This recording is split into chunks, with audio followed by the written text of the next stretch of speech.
Welcome to the Kosciuszko Foundation's webinar. My name is Ewa Zadworna. I'm Vice President and Director of Cultural Affairs at the Foundation, and I want to welcome all our attendees who are joining us now on Zoom. Today, we are going to present the next episode in our webinar series dedicated to Polish literature. The previous episode in this series featured a talk on Bruno Schulz. And today on the agenda, there is a discussion on the drama of the form and the drama created by one of the most notable Polish writers, Witold Gombrowicz. This lecture is presented together with the Polish program at CUNY Hunter College and is part of Tadeusz Solowij Lectures of the Kosciuszko Foundation. And to all of you who are joining us today for the first time, let me introduce the speaker, Jaroslaw Anders, a freelance writer, translator, and editor. He's the author of Between Fire and Sleep, essays on modern Polish poetry and prose, and numerous articles published in the New York Review of Books, the New Republic, the Los Angeles Times Book Review, and other publications. Jaroslaw Anders has also translated several books from English into Polish and from Polish into English. In the past, he served as a writer and broadcaster for the Voice of America, and he worked at the Bureau of Democracy, Human Rights, and Labor of the US Department of State. I would like to also introduce Dr. Małgorzata Pośpiech, who is a writer, documentary filmmaker, journalist, photographer, and published translator. Dr. Pośpiech is in charge of the Polish Language and Literature program at CUNY Hunter College, and following the presentation by Jaroslaw Anders, she will offer her remarks and navigate the Q&A. This webinar is being recorded. The recording, as usual, will be posted on the Foundation's YouTube channel, and we invite questions and comments from the audience, so please direct your questions to Q&A feature. We'll get back to them after the talk. And now I turn this meeting over to Jaroslaw Anders. Welcome and thank you. Thank you both very much for joining us here today. Now the floor is yours. Good afternoon, and thank you very much. Thanks for having me here again, and thanks for the introduction. We are here to talk about Witold Gombrowicz, one of the most important figures in Polish literary modernism. But I would like to start with something quite different, something that is today on all our minds. The war in Ukraine, or should I say, the war of Russia against Ukraine. I know that the Kosciuszko Foundation has its own program of a fundraising program for Ukraine, Stand with Ukraine, and I would like to ask the organizers of this lecture to donate my honorarium for this lecture to this goal. But I would also want to say that for some time I have been waking up with a certain poem in my head. It is a poem by Zbigniew Herbert. For many years it has been published in his books without a title. It was written in 1956 during the Hungarian uprising and its bloody, very bloody suppression by the Soviet army. It speaks about solidarity, about pain, but also about certain moral discomfort, moral unrest, about not being able to do more. Its title is To the Hungarians, and today, of course, it could be dedicated to the Ukrainians.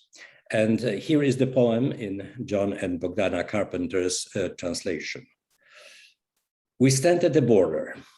We stretch out our hands, and an immense rope made of air we bind, brothers, for you. From a broken shout, from a clenched fist, a bell is molded, and the heart, silently, they announce terror. The wounded stones beseech, the dead water beseeches. We stand at the border. We stand at the border. We stand at the border called reason, and we look into the fire and admire death. This is the poem, and I think Gombrowicz's philosophy, his very concept of man, is not without relevance to what is happening right now, what was happening in his times and what is unfortunately still happening today. And I will try to make this connection. Last time, as Eva reminded us, I spoke about Gombrowicz's contemporary Bruno Schulz, and it is always tempting to compare the two because they show some telling similarities, but also equally telling differences. We can say that they are two opposite poles of Polish literary modernism. And I spoke about Schulz in this place a few months ago, and I believe that the webinar is still available online for those who are interested. This year, incidentally, marks the 80th anniversary of Schulz's death, of his murder by SS in occupied Drohobycz, and the Polish Senate has declared 2022 the year of Schulz. Schulz and Gombrowicz, they knew each other, they wrote about each other's work, they were occasional allies in their battles with Polish critics. They appeared on the Polish literary scene around the same time in the 1930s. Gombrowicz was the younger one, so he appeared a few years later after Schulz. And they both appeared seemingly out of nowhere, unique literary phenomena which were very difficult to classify at that time, to classify and to explain. They were both deeply conflicted and probably unhappy men. They were painfully aware of what they believed to be their psychological defects or deformations.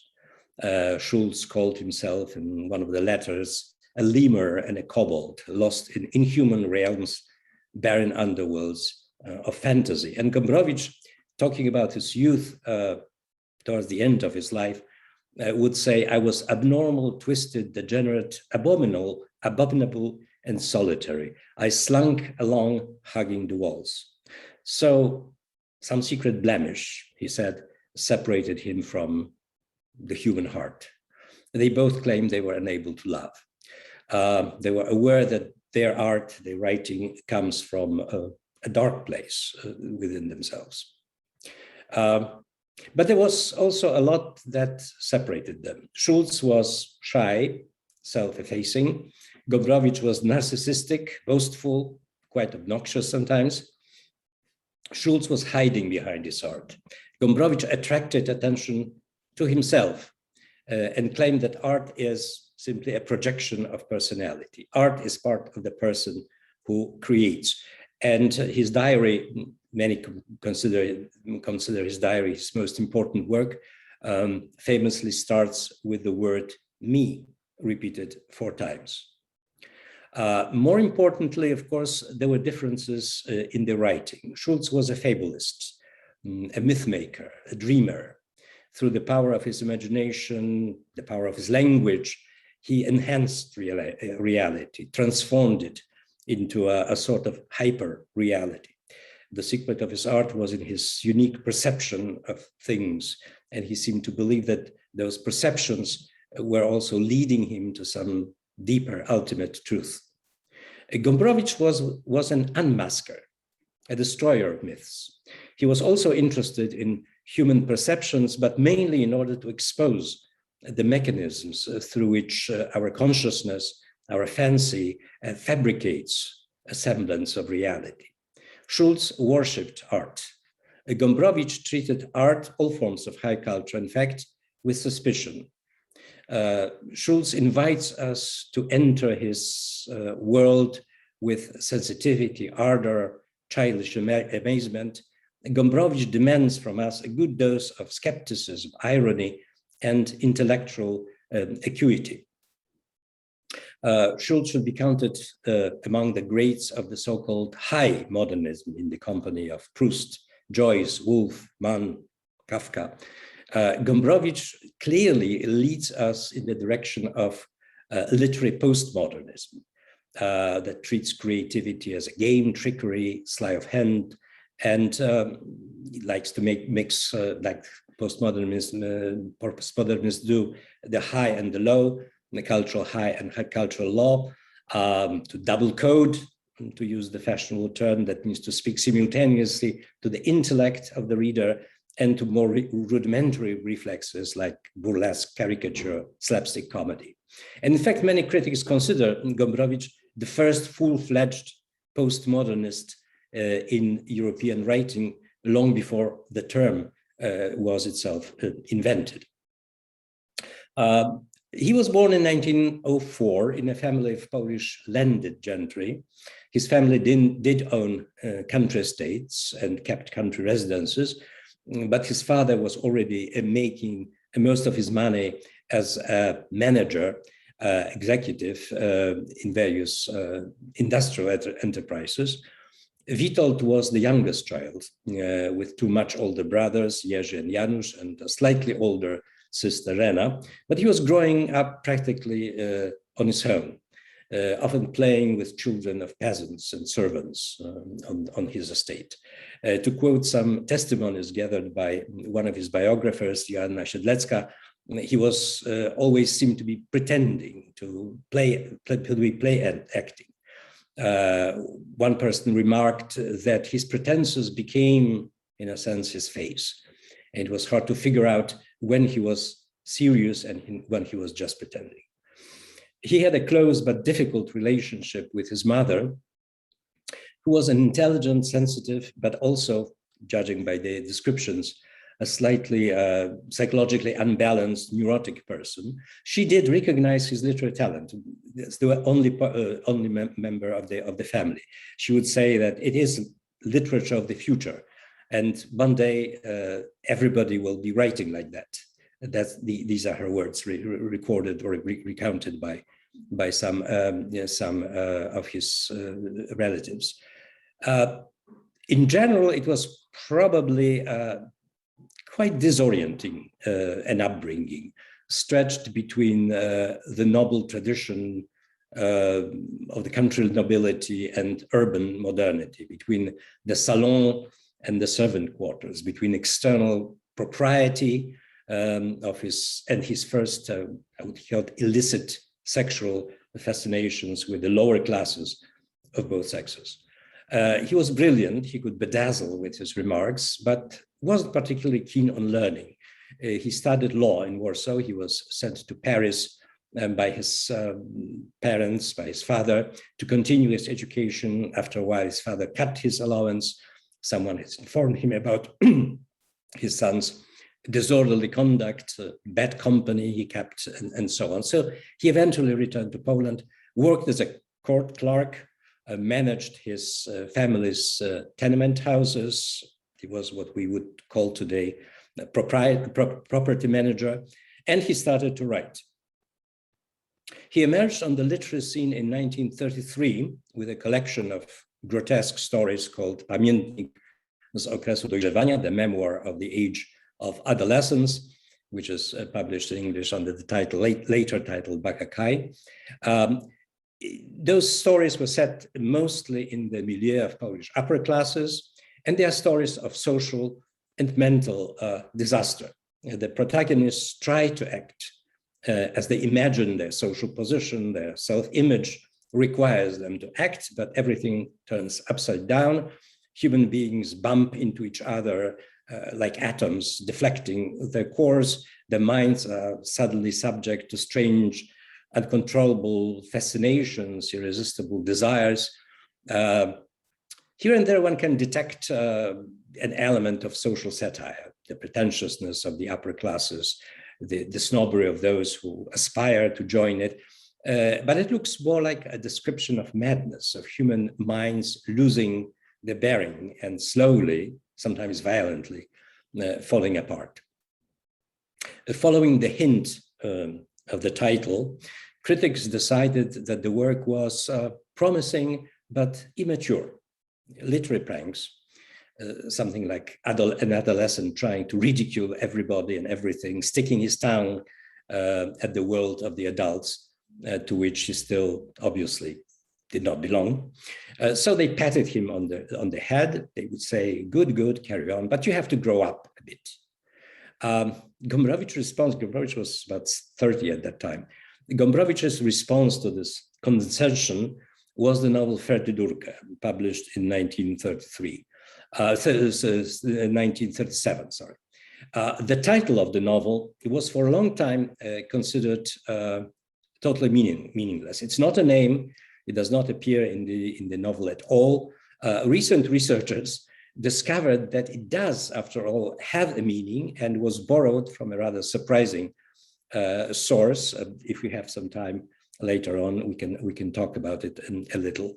It is a novel that really isn't a novel. It consists of 3 tangentially connected episodes, plus 2 stories totally unrelated to the already loose narrative, and some explanatory passages, in fact, essays, that for the first time articulate Gombrowicz's literary credo. In the first episode, a 30-year-old writer bearing resemblance to Gombrowicz, as pretty much all his characters, is kidnapped by an elderly professor and forced to relive his years as a high school student, experiencing all sorts of indignities at the hands of the teachers and his colleagues. It reads like a hilarious satire, mockery of school life, and we read it in high school, although it wasn't in our program at that time. And it was for us something what, you know, Kurt Vonnegut's Cat's Cradle or Joseph Heller's Catch-22 was for our contemporaries in the United States. I don't know if young people today in the United States still read those books. And that part was probably the source from which the book germinated. Gombrowicz said that he meant it as a satire of the stuffiness of Polish cultural life, intellectual life, of endlessly being in school. But he said that the story suddenly took off in a very unexpected direction. My words, he says, were soon whirled away in a strange, violent dance. They took the bit between the teeth and galloped towards a grotesque lunacy with such speed that I had to rewrite the first part of the book in order to give it the same grotesque intensity. After the school adventure, the kidnapped protagonist is made to take residence with a pompous, progressive Polish family, one of the new Polish representatives of the new Polish intelligentsia, whose liberated teenage daughter is pursued by a young guy, and at the same time worshipped by the elderly professor who kidnapped the protagonist in the first place. And the hero, who is also attracted to the girl, decides to confound everybody by arranging a meeting between the girl and her 2 suitors simultaneously, and watches with amusement how her progressive persona is desperately trying to respond to the 2 gentlemen's very different expectations. After this cruel prank, the protagonist finds himself in a country estate, not unlike the one owned by his family, where another intrigue with sexual undertones leads to a rebellion of servants, a revolution of sorts, and ends in a universal chaos. At the end of the book, we see the hero running away, holding his face in his mug, as he calls it, and at the coda there is a silly doggerel, which was apparently suggested by Gombrowicz's maid. In Polish, it says "Koniec I bomba, a kto czytał ten trąba," which in the English translation of Danuta Borchardt sounds more or less like that. It's the end, what a guess, and who's read it is an ass. So again, sticking his tongue at the reader, a bit of social satire here and there. But first of all, a study of constant role playing, role acting.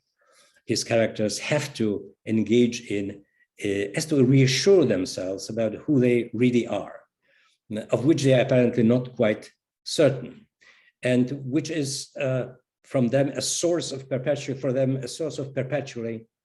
anxiety. And the author draws our attention to this fact in this those discursive explanatory passages of the book that I mentioned, especially in the preface to one of the two seemingly unrelated stories called "The Child Runs Deep in Philidor." I don't know, says Gombrowicz, I don't know truly whether such things should pass my lips today, but the stipulation that an individual is well-defined, immutable in his ideas, absolute in his pronouncements, unwavering in his ideology, firm in his tastes, responsible for his words and deeds, fixed once and for all in his ways, is flawed. Consider more closely the chimerical nature of such a stipulation. Our element is unending immaturity. What we think, feel today will unavoidably be silliness to our great-grandchildren. It is better that we should acknowledge today that portion of silliness that time will reveal. And the force that impels you to a premature definition is not, as you think, a totally human force. We shall soon realize that the most important is not to die for ideas, styles, theses, slogans, beliefs, and also not to solidify and enclose ourselves in them, but something different. It is to step back a pace and secure a distance from everything that unendingly happens to us. That's his expose, this first big expose of his philosophy of what human beings are about. In other words, the human person is not fixed, is not firm, is not well-defined. Everything that we associate with the concept of maturity, but is in constant flux. The human person is constantly being shaped, defined by external forces. But shaped by what or by whom? By other people. In order to express ourselves in this world, we need to put on what Gombrowicz calls form, and he usually capitalizes this word. Just as one puts on clothes because we cannot go out naked. But this form is also changeable, unstable, and is constantly being altered in our relations, our contacts with others. It's like, we go out dressed for a party and suddenly we meet someone in the street and talk and we realize that we're in a jogging clothes. This form is changeable. And as Gombrowicz says, one and the same individual can present himself on the outside as someone wise or someone stupid, a bloodthirsty or angelic person, a mature or immature, depending on the style he happens to come up with and in what way he is dependent on others. And it happens all the time. There is no authentic self that can be liberated from form. Man is always artificial, and his rebellion inevitably turns into a new form. Form appears, to quote Gombrowicz, again, like a wave made up of a million tiny particles, which takes on a specific form every minute. We're not in control. And this is a pretty scary statement, and Gombrowicz was quite aware of it. He adds a warning to which he will return in various interviews and mainly in his diary. Oh, the power of form. Nations die because of it. It is the cause of wars. It creates something in us that is not of us. If you make light of it, you'll never understand stupidity, nor evil, and nor crime. Gombrowicz was an avid reader in modern philosophy. He was probably better read in philosophy than in literature of his time. And he was familiar with philosophical trends, philosophical schools that denied the existence of the immutable, fixed human self. Existentialism claims that man creates himself constantly by the power of his own will. Marxism tells us that we are created by social and economic realities and develop what Marx calls false consciousness, a set of views ideas about reality and ourselves that hide from us the real, usually stark, unpleasant truth. And later, structuralism shows us hidden structures in culture, and especially in language, that underline and determine our actions, thoughts, feelings. And Gombrowicz said in his last interview that he considered himself the first structuralist. But he always insisted that his contribution was the discovery of the interhuman space, of those chance clashes, collisions between persons that create form, or at least are the main factor in its creation. Not an individual will, not social forces, not structures of culture. It is the other human being, the other person. His model, it seems, is much more dynamic and unpredictable than everything that the other systems assumed. In Gombrowicz's world, there is an interesting and often dangerous interaction between the high and the low, the mature and the immature. Persons of high social status, high sophistication, high self-regard, that means person with highly developed form, feel strange attraction, including sexual attraction, to the low and the immature, to young, the unschooled, the unwashed, sometimes in the literal sense. And as if scared of this attraction, which reveals, of course, their own immaturity, they try to dominate the object of the attraction. They become aggressive, brutal, even in order to reassert their superiority, their dominance. It is a rather troubling tangle of processes, and we cannot really do much about it, except, as Gombrowicz says in his preface, step back, become aware of what's happening, and gain some cognitive distance to them. Careful, he writes, distance towards form. Be vigilant, be careful, never identify fully with what you are making of yourself. Struggle with form, attempts to break out of form, to manipulate form, to switch form with someone else, and inevitably to succumb to form. These are the subjects of pretty much all of Gombrowicz's works, his fiction, his drama, speculations contained in his diary. As you will see, there is usually an imperceptible disruption, a ripple in the process in which form creates itself, followed by a sudden groundswell of absurdity, leading to usually catastrophic results. After a few years after Ferdydurka, Gombrowicz published his first dramatic work, Iwona, the Princess of Burgundia. Burgundia, not Burgundy. That's a fictitious country. The Princess of Burgundia, the Prince of Burgundia is prowling his grounds in search of a romantic adventure and spots a homely girl, not only ugly, but inarticulate, apathetic, without character, without any qualities. And he decides on a whim to marry her in spite of all that.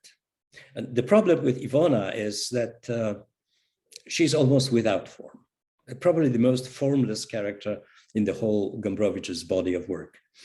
She practically does not exist. She's a blank, a cutout. And everybody at the court tries to shape her, to make her into something, but she does not respond.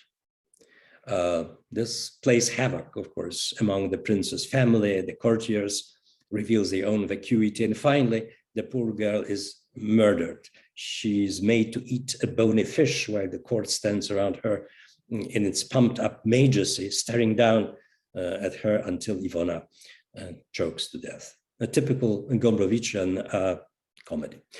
Gombrowicz once said that in his plays, he wanted to parody Shakespearean tragedies, maybe Jacobean in this case, rather than Elizabethan, this dark, bizarre, intellectual, sometimes something in the mode of John Webster, perhaps. After Ferdydurka and Iwona, Gombrowicz's position as a young provocative maverick of Polish literature was well established, and he went to Argentina. Right on the eve of the World War II, which everybody expected, but people are trying to push away this thought. Together with two other writers, he was invited by the Polish government to take part in the maiden voyage of a new ocean liner, Bolesław Chrobry.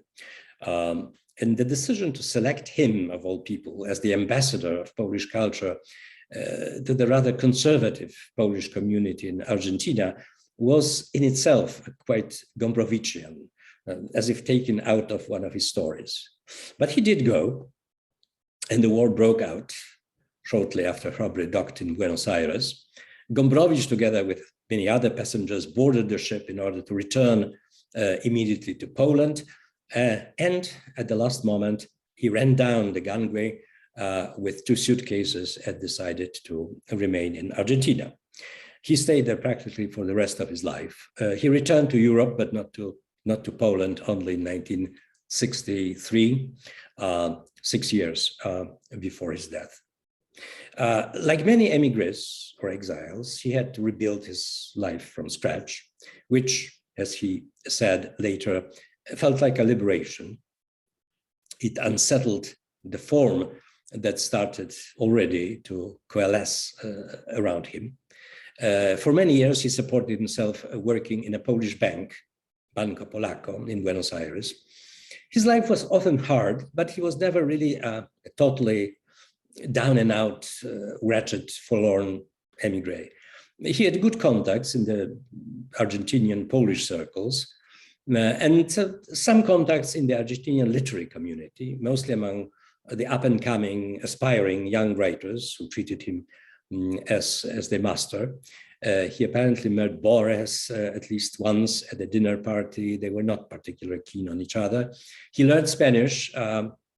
He did not know any Spanish when he came to Buenos Aires. He wrote in Argentinian for Argentinian literary magazines and papers. He had Verdurka translated into Spanish, into something that looked like Spanish, with a group of Argentinian and Cuban writers.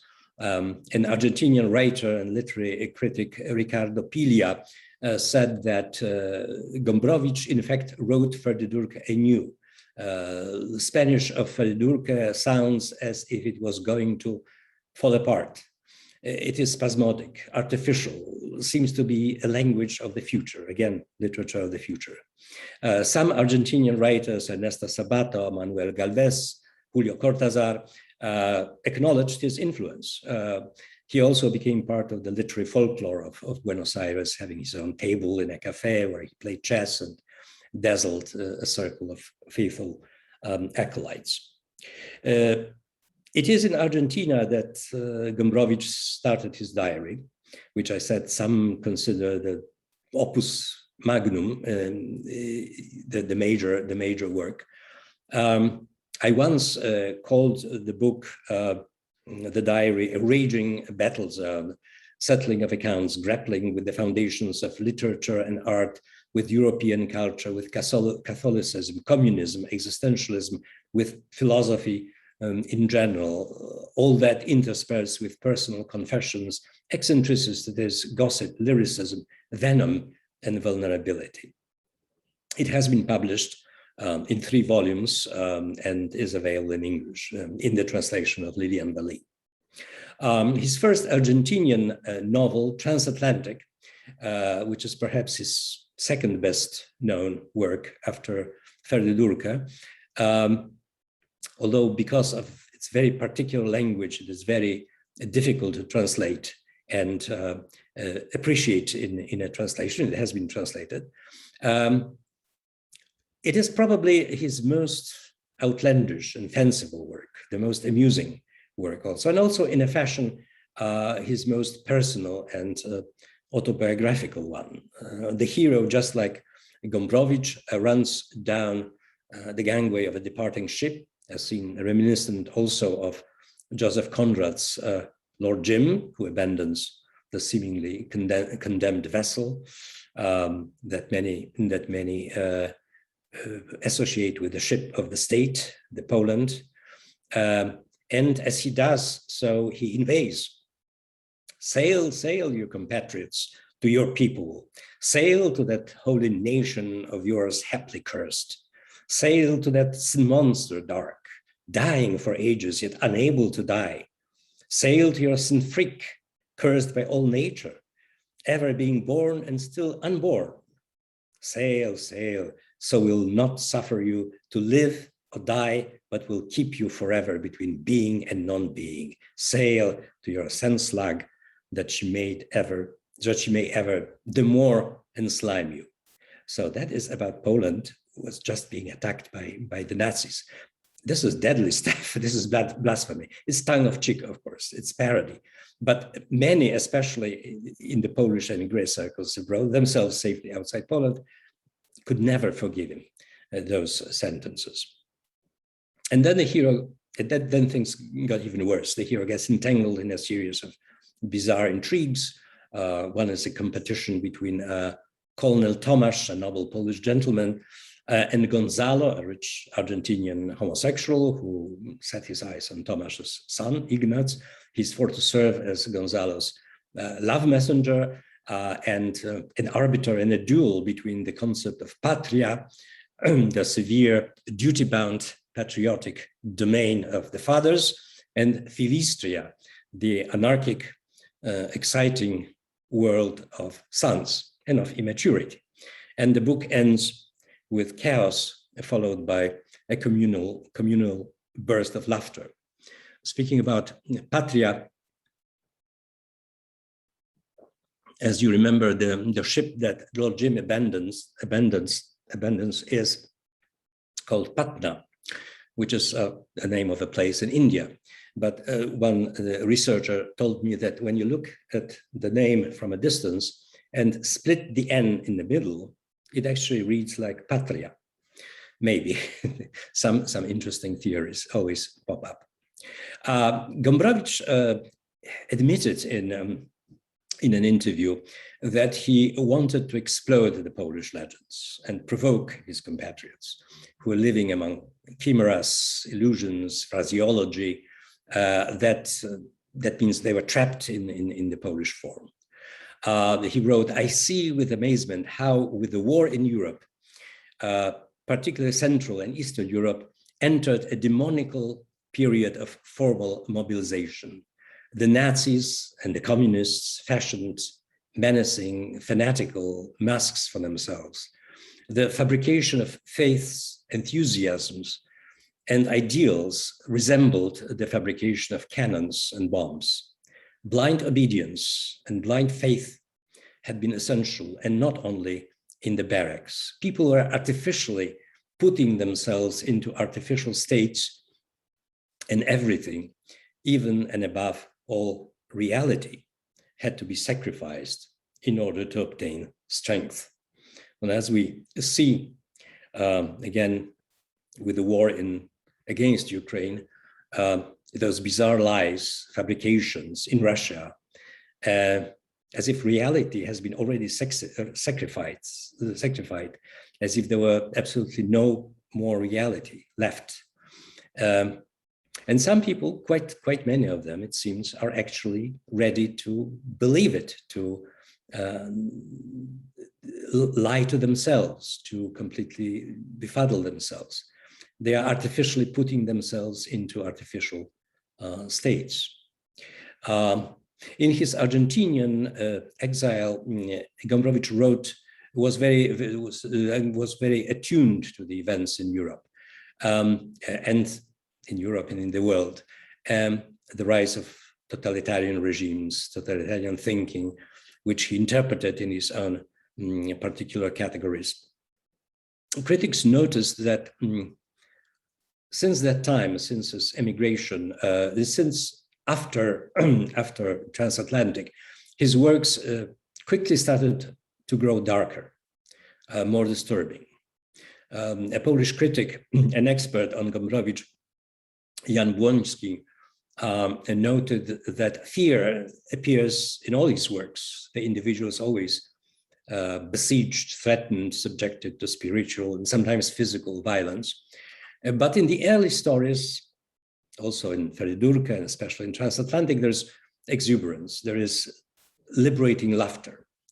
Gombrowicz's next work, the play Marriage, which he also had translated into Spanish, is a darker, more involved, complicated variation on the Ivona plot. Actually, all his three plays have a very similar theme, an aristocrat, a personalization of form, and pursuing a young lady of lower status, the immature, the still unformed, or as in Marriage, degraded, despoiled person.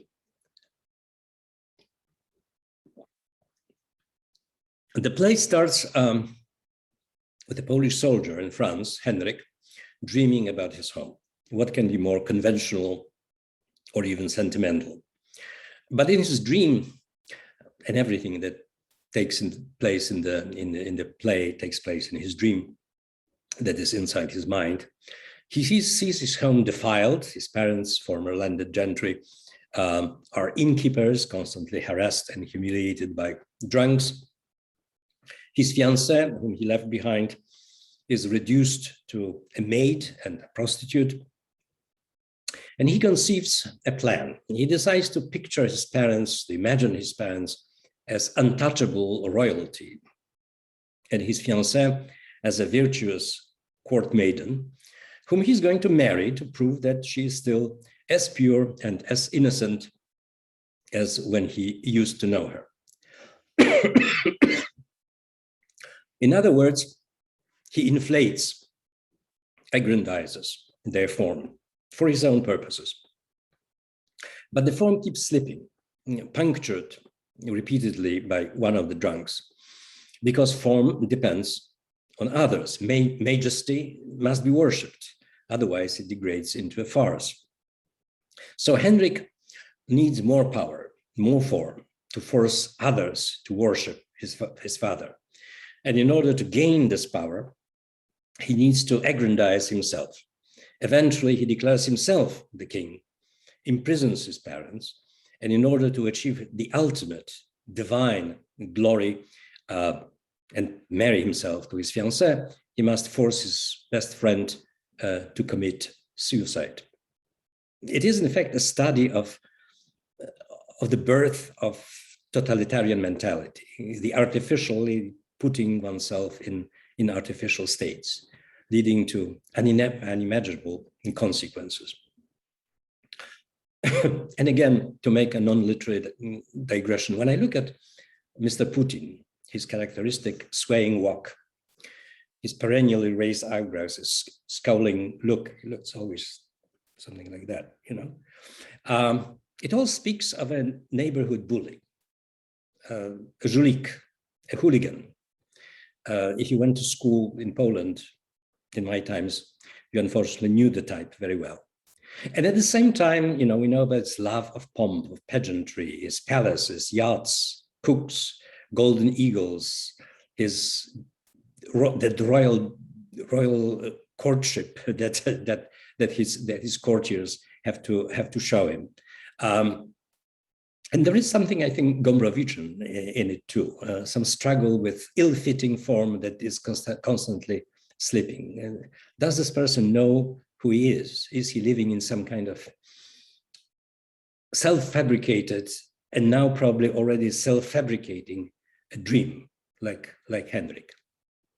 In the second novel written in Argentina, in Pornografia, and in Cosmos, that was written already in Europe, a real sense of horror creeps in. Pornography is probably the closest to a conventional realistic novel. It takes place in a country house in Poland during the German occupation, and tells about a clash between the rigid, highly formalized norms of honorable, patriotic behavior and puerile sexual fantasies of two adult protagonists obsessed with two youngsters, a boy and a girl, and the intrigue is to couple them together for the older guys' voyeuristic a pleasure, to make them play in the theater of the sick imagination. Again, we see a fascination with youth, the maturity, the attraction to inferiority, which in this case leads to at least 2, possibly more, murders, presented in a surprisingly, for Gombrowicz, a realistic mode. There is no burst of laughter as in Transatlantic. We see a bloody knife, bloody hands, and people staring at each other in mute horror. And then after Gombrowicz's return to Europe, as his international fame started to take off, we get Cosmos, which is probably the most obscure of Gombrowicz's works. It is as if the author wanted to take a step further beyond his concept of form and probe structures of human consciousness, the way it perceives and constructs reality, the cosmos inside the human mind. And the protagonist, named Witold, is approaching at the beginning a guest house in the mountains near the Polish resort of Zakopane, and he suddenly discovers a rather disturbing but trivial fact: a dead sparrow hanging on a string. It's a mystery. Who could have done something like that? And from that moment, his mind goes into overdrive. Everything starts to appear as a sign. The cosmos seems to keep sending him clues. The most accidental and insignificant facts brim with potential meaning. The string, the bird, the distorted shape of the mouth of a woman, the beautiful mouth of another woman, a crack in the ceiling that seems to be an arrow pointing somewhere or leading somewhere. There are echoes, repetitions, and all that culminates in an inexplicable, it seems, suicide of one of the characters by hanging, of course.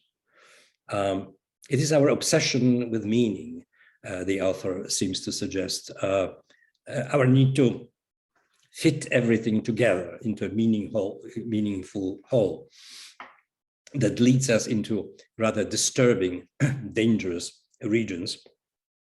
And at the end, we see the hero's mind running in circle, overheating, sinking into the state of madness. I was thinking, sparrow, Lena, stick, Lena, cat, into the mouth, honey, lip, twirl up, wall, clod of dirt, scratch, finger, Ludwig, bushes, hang, mouth, Lena, along there, kettle, cat, stick, fence, road, Ludwig, priest, wall, cat, stick, sparrow, cat, Ludwig, hangs, stick, hangs, sparrow, hangs, Ludwig, cat, I'll hang. And then there is a downpour and everybody's running for shelter. And the hero, a bit like in Ferdydurka, runs away, or rather steps out of the story. And it steps out of also of his madness. There is no logical ending, no resolution of any kind. The last sentences are, I returned to Warsaw, my parents, war with my father again, various other things, problems, complications, difficulties. Today we had chicken fricasse for dinner. And that's the end. It just ends as if nothing has happened. Nothing, really? Gombrowicz's final major work, Operetta, his third and last play, may look like an exception from this darkening tendency. It seems to strive for some kind of happy ending. This time, the aristocrat, Count Charm, and his rival, Baron Firulet, set their eyes on a certain Albertynka, a beautiful young girl, this time she's beautiful, of an indefinite social status, and Charm, being a seasoned Don Juan, but also a very proper gentleman, cannot approach her without being first introduced to her. So he hires a thief to steal her medallion. The Count will catch the thief, return the medallion to Albertynka, and have a perfect pretext to introduce himself to her. But there's a total mismatch between their expectations. Albertynka, touched by the thief in her sleep, starts dreaming about nakedness, while the prince has no intention of undressing her. He wants to dress her up, to heap clothes, jewelry on her. In other words, to impose his own elegant form on her. And the play is built on the contrast between costume and nakedness. One of the characters is a famous fashion designer named Fior. There is a costume ball, which is also a competition for the costume of the future. The future doesn't look particularly inviting. Someone appears dressed in a Nazi uniform, another as a female concentration camp guard, yet another is wearing a gas mask. And in the midst of all that, the servants stage a revolution. Albertynka disappears. She may have been murdered. There is presumption that she's been murdered by the revolutionaries. But in the third act, that takes place 40 years after the first two, Albertynka is resurrected, or at least she emerges naked from a coffin in which she might have been waiting, hiding all the time. Despite the passage of time, by the way, she and everybody else in the place look exactly as they did in the first two acts. Authenticity, nakedness, beauty seem to be possible after all, at least in our aspirations, a dream that is going on to continue. And the form, the play does have the form of the operetta, a precursor of the musical, with spoken parts and songs and dances and all the silly attributes which Gombrowicz called divine idiotism, heavenly sclerosis. And it suggests certain levity, the loosening of form. The play ends with a song, an ode to nudity and truth. After all that insanity, travesty, dark premonitions of fascism, after revolutionary violence, a sort of happy ending, at least an ironic happy ending. For me, operetta seems to confirm what Gombrowicz talked about and what was his struggle against pure negativity, the obsession with nothingness that he detected and detested in modern culture. He realized that he may be close to the trend, but he did not want to be totally absorbed in it. He knew that his concept of man, his serious ethical consequences, I believe it was Czesław Miłosz once said that if we believe there is nothing inside, we are ready to accept pretty much anything that comes from the outside. Interestingly, however, Gombrowicz did not want to accept that we can no longer speak about the human eye. First of all, in real life, not in abstraction, not in philosophy, we have the will to be ourselves, and that accounts for something.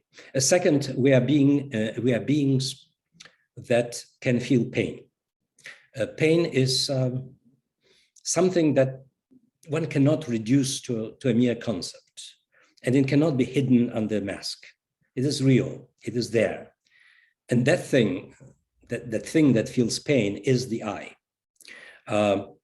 There is, you see, such an element, he once said, unique element in the whole being, anti-human, impossible, exceptional, unheard of, and real. Oh, how real. That's about pain. He definitely did not want to be perceived as one of those thinkers or artists who seem to justify or even advocate transgression. He spoke about our indestructible need for meaning, justice, love. And he wrote in his diary, "Don't make a cheap demon out of me. I will be on the side of human order and even on God's side, even though I am not a believer, to the end of my days and in dying as well." And that brings us back to to Gombrowicz, the person, the mystery of the person, his philosophies, concepts, visions. of life, they did not seem to come from the books. Despite his interest in philosophical theories, he always protested that he's not a writer of ideas. He said that all philosophical theories collapse sooner or later as they are formulated. His works should not be read as parables, he told us, as literary illustrations of preconceived philosophical concepts. He is interested in life. He writes about life as it appears to him and then arranges itself into some recurring patterns and forms. He even treated his own theory of form with some irony. It was, after all, yet another theory, that is, a form of thought, a form about form. Abstractions do not correspond to reality, he once wrote, and not everything in his own stories or dramas can be fitted into any of his own schemes. Perhaps Bruno Schulz, writing about Ferdinand, was onto something when he said that the book was born not out of speculation, but pathology. He used this word. As I mentioned earlier, his art issued from a dark place, of which he gave us some hints, but no details. His bisexual inclinations, his attraction to young people, both women and men of lower classes, his tendency to elevate himself. He claimed to be an aristocrat, which was a bit of an exaggeration, and at the same time to debase himself, to present himself as a deformed person. According to numerous accounts of his friends, his companions, he was a fascinating but extremely difficult person to be around. He constantly play-acted, as I said. He provoked, he taunted. And it is possible to see his frequent strange behavior as attempts, experiments in this game with form. His egotism, his overconfidence, his disdain for literary idols was proverbial. He considered Borges unintelligent and Proust full of faults, and even tried to show that Dante's tercets could have been written better. One of the comic characters in operetta, seemingly in the state of constant nausea, is modeled on Sartre.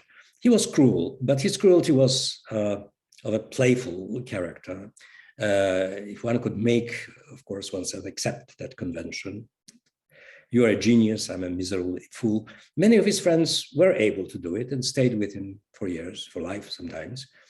Some others eventually left.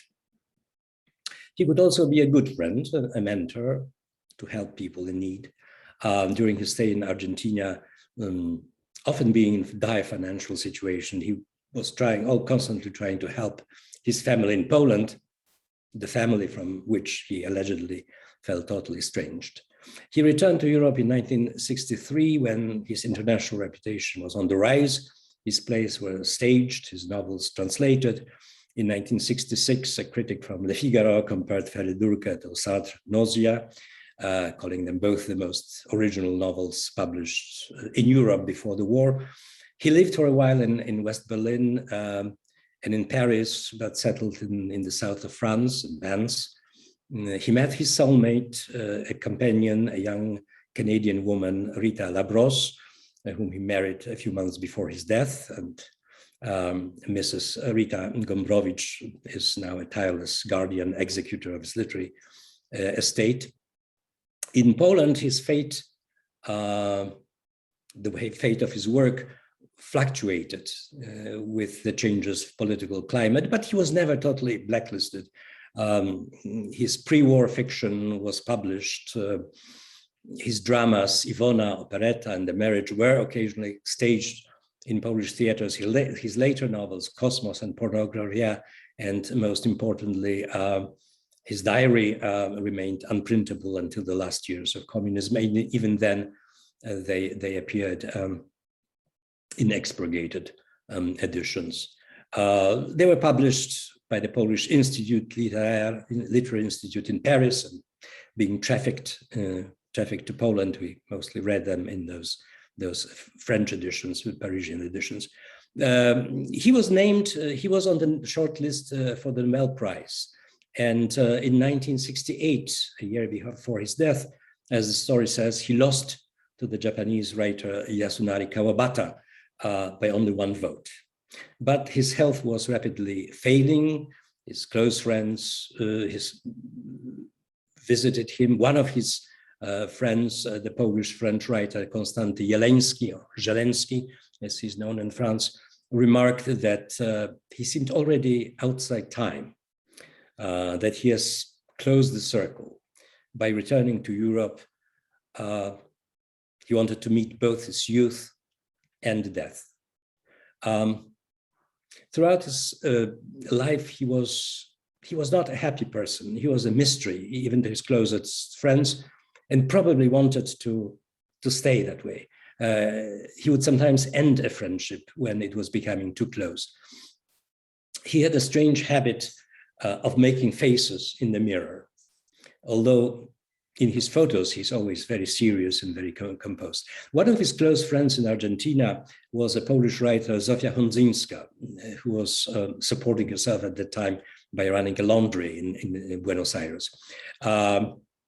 She wrote in Polish and in French, later returned to Poland, and she's now known primarily as a translator of Latin American literature. She practically introduced Julio Cortázar to Polish readers. And she describes a strange scene, an event, when Gombrowicz once visited her in her apartment. I looked at him in the mirror. He was making faces again. It was impossible to get through this thicket. At least I could not do it. I walked up to the window and leaned out into the humid, silent Argentinian night. I heard him leave the room. After a while, I turned my head and saw him leaning out, just like me, from the window in the next room. He couldn't see me. I was captivated by the expression on his face, the only one I have never seen before. His face, used to constantly hiding behind masks, was suddenly without a mask, disrobed and naked, defenseless, terrifying, and at the same time dramatic in its tension and frozen in some kind of immobility, tragic. He felt my glance because he uttered suddenly, "Don't spy on me." He said it in a hollow, mean, hostile voice. This voice made me cry. She cried, I presume, not because Gombrowicz was mean to her, but because she must have realized at this moment how unhappy and how vulnerable he really was. I see we're already over time, and I will stop him here and perhaps answer your questions. Thank you so much, Professor Anders. It was thank you for opening with the Zbigniew Herbert poems. I think that was acknowledging that we are in very difficult, dark moment of history. And thank you for your lecture about both very intriguing, interesting writers of Polish modernism. And thank you for guiding us through the labyrinth. I was listening to this lecture and it was so, the word of Gombrowicz was so dark, so full of horror, that I felt like my energy is getting down because of this unhappiness and how tragic condition of human being. So I would like to ask you, in your lecture you quoted his mother. She said, "One day everybody will be writing like you." What was the influence on Polish writers? How Gombrowicz writing influenced Polish writers, the new generation? It's difficult to talk about influences because, well, writers themselves do not usually like to talk about influences. I think that after the war, at least in the times when I was already reading quite voraciously and reading newspapers, there was a lot of irony in Polish literature. There was a whole school of, there was a kind of literary feuilletonism, you know, the column writing, which was a way of sticking needles into the reality without being too open and too in the face of the regime. And there was a literature of that kind. I think Janusz Głowacki, for instance, was one of those probably the most famous and accomplished representative of this ironic genre that looked at the absurdities of life with a very peculiar insights. And he started, of course, writing about Poland under communism. Then he wrote about America, and then he wrote about Poland after communism. And he always could find the same kind of absurdities, bizarre behaviors that we normally do not associate with everyday reality. Jerzy Pilch, the late Jerzy Pilch, prematurely dead, younger writer, was, I think, in the same genre. As I said, this tone appeared in Polish columns, regular columns. Głowacki wrote a regular column in Polish in Polish literary magazines, in cabarets. Again, I think it was hiding, like you said, the Gombrowicz is dark actually, and it's at the same time he's sometimes hilarious, he's sometimes funny. It's a way of hiding darkness with fun, with kind of pumped up energy, and we know very often that depressed people pathologically depressed are also very often very funny. They're humorous. They can entertain the society. There was something like that in film. This is more of your domain. The film Race, the cruise comes to one's mind. A friend of mine in England recently watched it, and it was completely his mind was blown, by this movie. Barea, the director Barea, made films pretty much in this genre. So there was this kind of it was very urbane. It was very polished, that educated, lots of cultural references. It was the second. There is also the current of magic realism, which probably leads from and stems from Schulz, and we see it in Tokarczuk's Prose, for instance. But there is this other line, which is, I would call, Gombrowiczian, which is still seen in contemporary Polish writing. What about the title? About this discovery? Oh, the title, I don't know. Means something, actually. Well, here is the theory. It's actually, pretty solid theory. The name apparently comes from the novel Babbitt by Sinclair Lewis. Sinclair Lewis received the Nobel Prize in 1930, and his Babbitt was translated into Polish in 1930 and published in Poland in the same year. Gombrowicz might have read it. And there is a name, Freddie Darkey. It's spelled, as far as I remember, D-U-R-K-E-E, Freddie Darkey. And it's not a character in the novel. It's a name that appears in a leaflet that Babbitt is reading, which is advertising a public speaking course. And it's a story about a humble, shy clerk that gains his self-confidence and has wonderful career after taking this course, Freddie Darkey. And Gombrowicz actually wrote a very short story. It's like a page and a half. I don't think it was ever published. That's called Freddie Darkey or Freddie Darkey.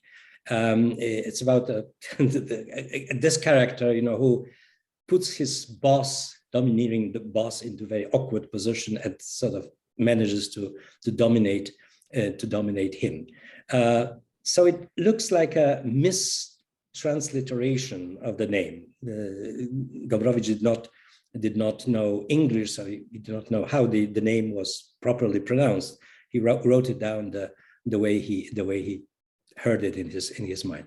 So this is one of the interesting literary trivia, like the one about Patna Patriane.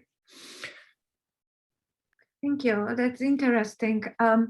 We have some question in chat. So Pani Aleksandra Czaplińska, right? Amazing lecture. It was a pleasure listening. Thank you. And Tad Witkowicz, I didn't know anything about Gombrowicz. He reminds me of Samuel Beckett, both dark. Do you agree with this comparison? Yes. Gombrowicz wrote about Beckett. He considered Beckett too abstract. But yes, when you think about Waiting for Godot, for instance, there is a lot of Gombrowicz, or in Beckett there is Gombrowicz in Waiting for Beckett. He was very interested in existential literature in order to kind of bounce off it, not to imitate, not to accept it wholesale, but to underscore his differences. So he wrote about Beckett, about how he's not like Beckett. That was his mode of addressing pretty much anybody and anything, any authority. He always said, "Don't compare me to anybody." So we're doing something that Gombrowicz would not like. Don't compare me to anybody. I am I, and I should be taken as I. But yes, obviously, there is the theater of the absurd.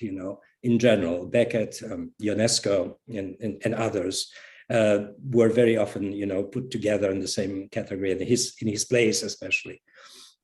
By the way, he always wanted his plays to be staged in realistic stage design.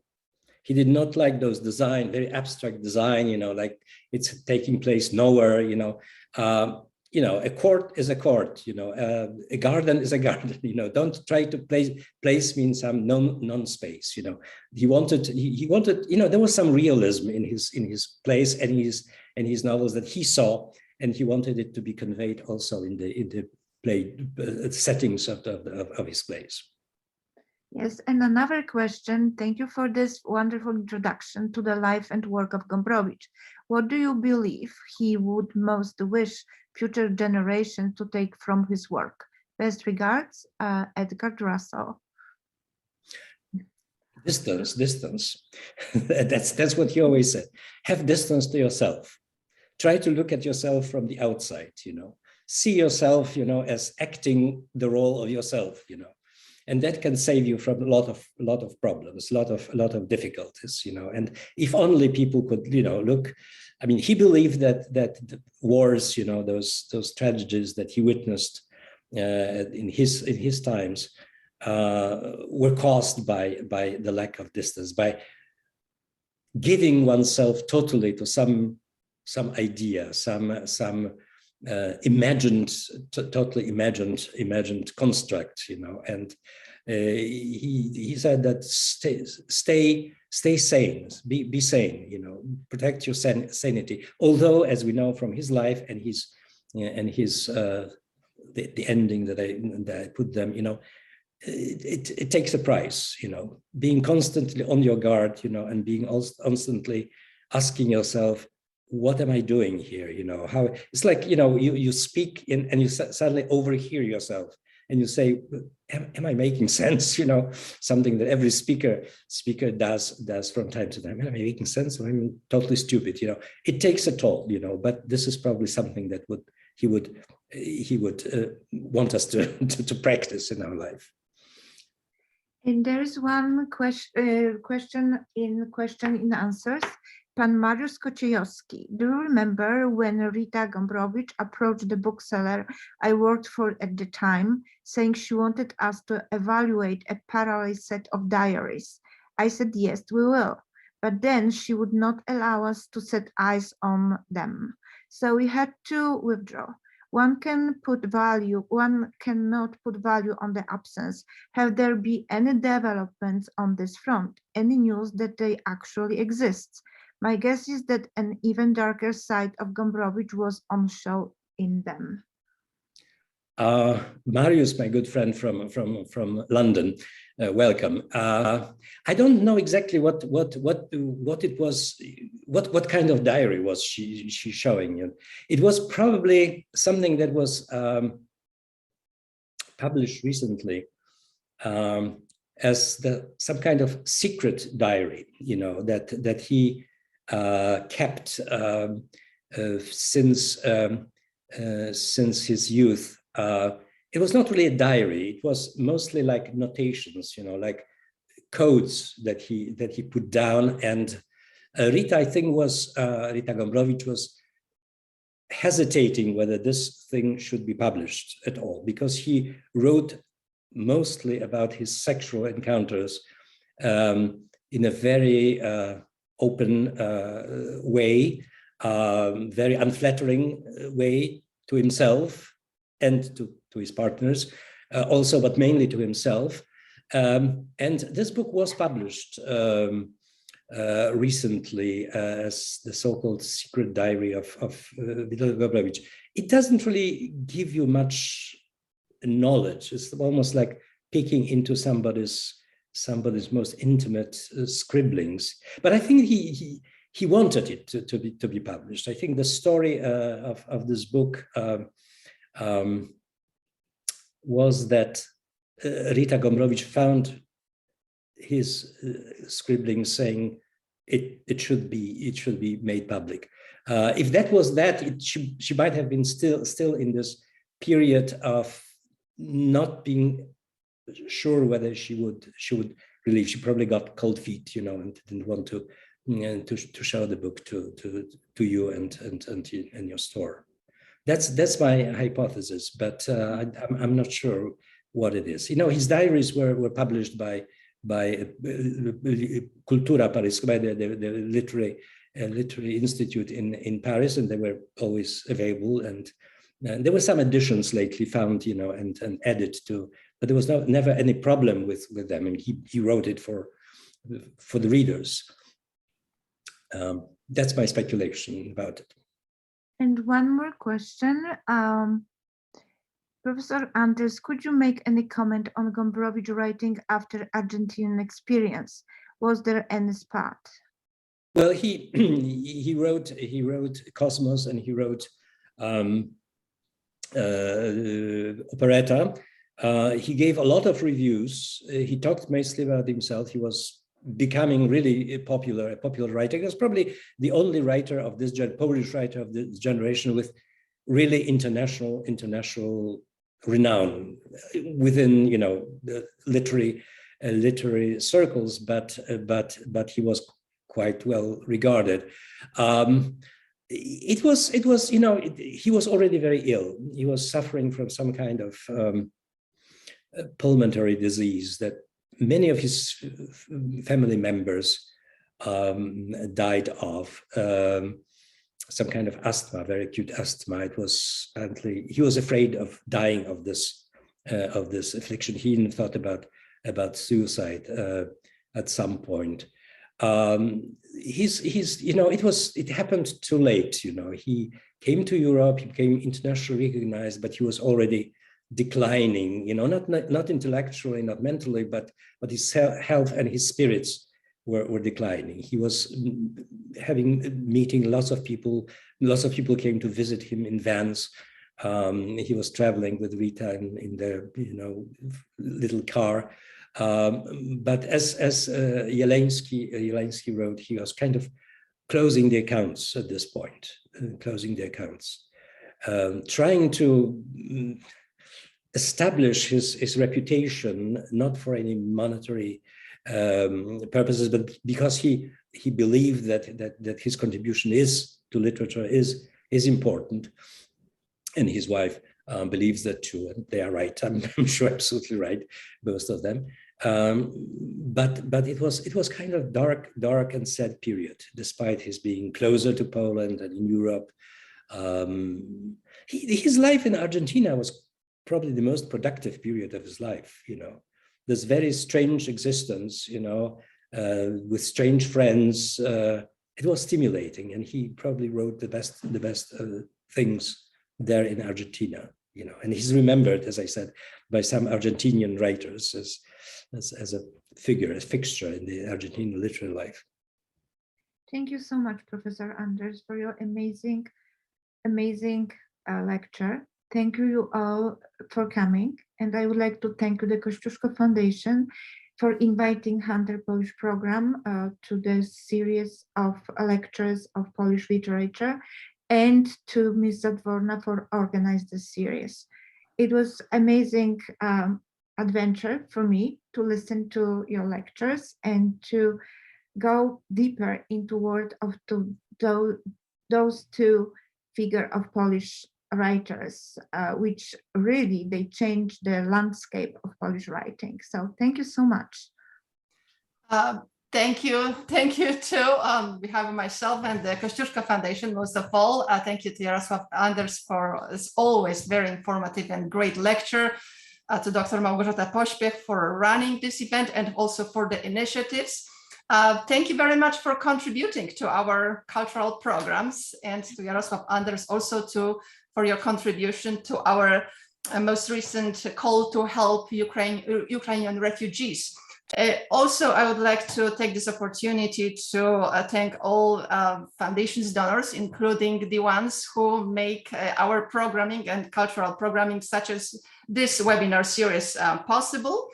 And to conclude, maybe I would like to also introduce our next webinar, which, given the circumstances and the situation, is very relevant, namely next Thursday. This is March 31st at 12 Eastern time, noon Eastern time. We are going to have a webinar titled Poland, Ukraine, from conflict and rivalry to neighborliness. And this is during this webinar, we are going to feature the presentation by eminent historian of Poland, Professor Norman Davies, who will be speaking with Professor Frank Seisin, an expert of the history of Ukraine.